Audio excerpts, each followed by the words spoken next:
Whoa, YouTube, 3 live streams so far.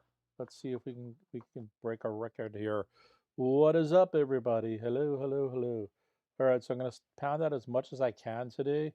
I have some free time until about an hour, 3:45, and then I might be able to pick it up later after 7 or so. Let's see how things pan out for me.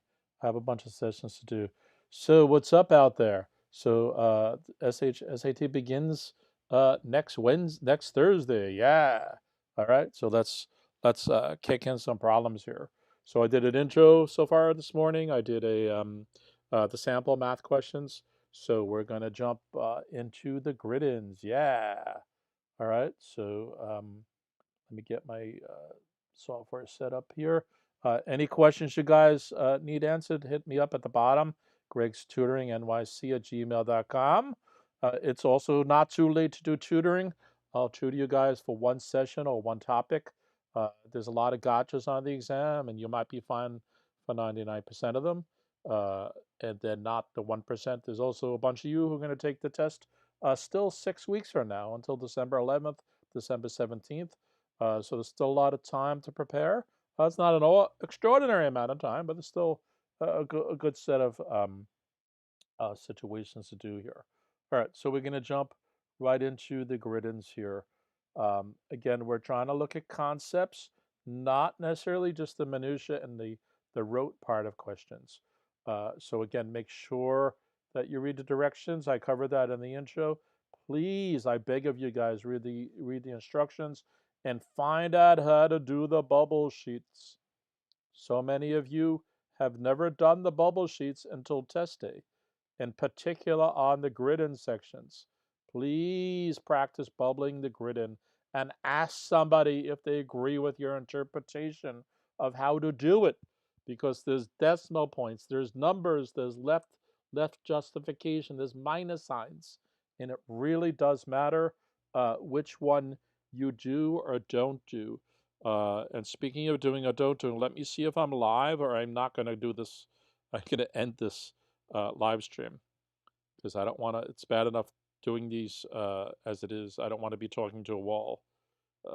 Let's see here. Let's click on this. Actually, I can get the chat room going as well. So let's see. Okay, that's live. We got it, people. We got it. All right. So I'm going to look at the illustration first. That's my modus operandi. That's the way I like to approach these things. It looks like a diskette, or it looks like a CD-ROM, actually, if you will, where there's appears to be two concentric circles. I always use the appear word because until they tell us this is a circle or something, we can't assume it is one. Remember, illustrations are not necessarily drawn to scale, and even though this sure as heck looks like a circle, it may not be one. All right. Uh, so be careful. There's a dimension down here.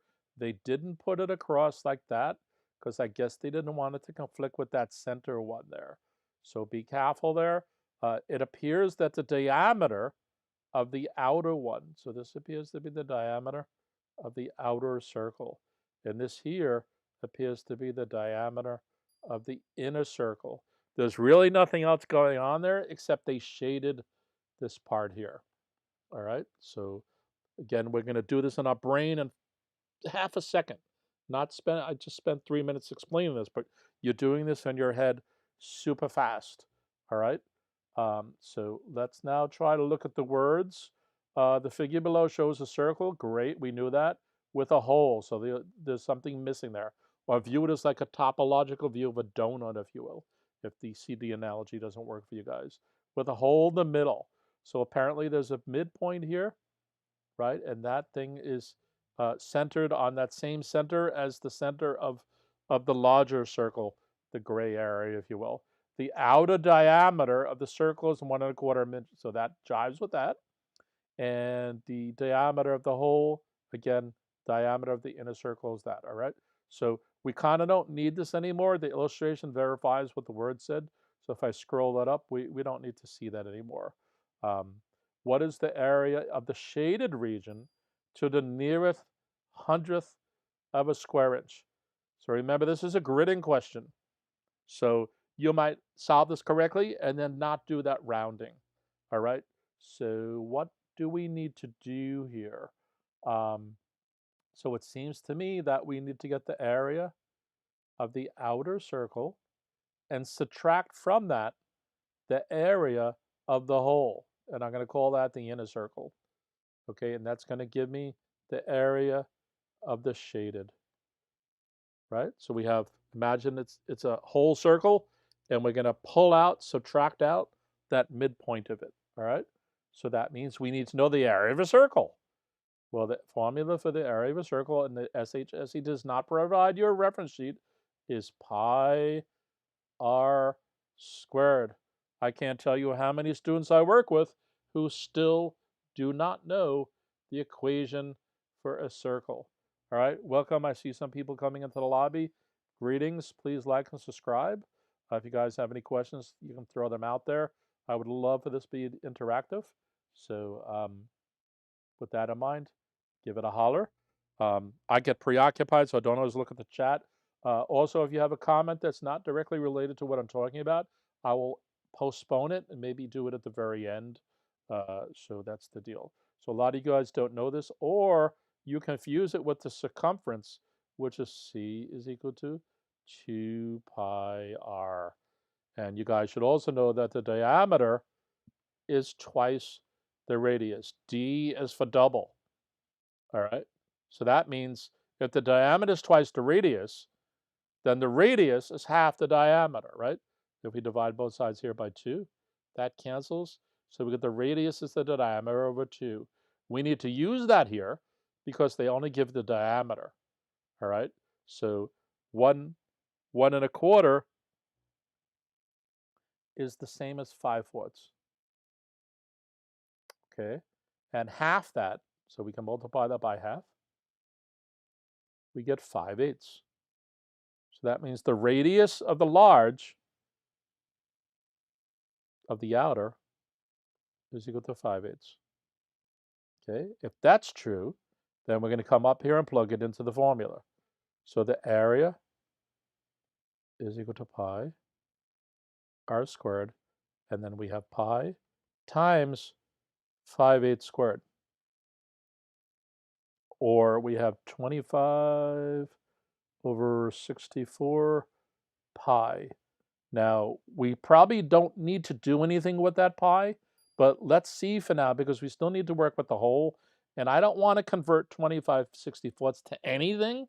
And I also don't want to take that anything and multiply it by pi. All right?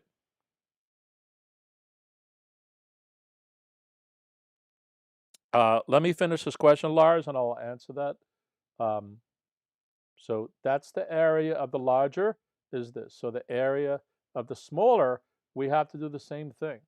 So it's the diameter is 1/4, so if we multiply that by that, we get 1/8. All right? So if we do the area of the inner is pi r squared, then we get the area is pi times 1/8 squared, or pi times 1/64. All right? So now what we need to do is, we talked about this here, subtracting the two of these. All right? So let me change the color of the pen just so it's clear what we're doing here. Whoops.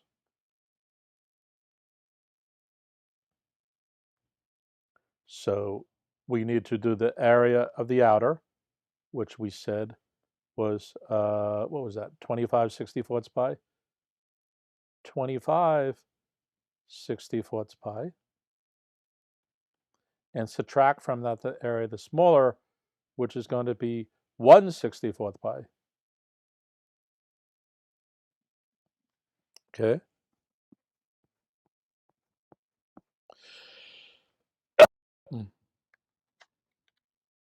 And when we subtract the two of those, so we're going to get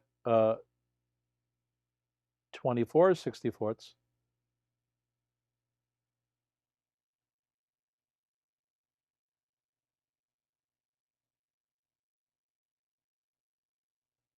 times pi.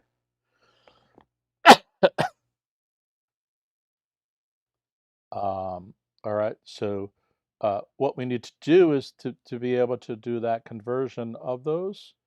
All right, so now they don't give us the value of pi. However, um, if we end up using that, then we're going to know what to do with it. So yeah,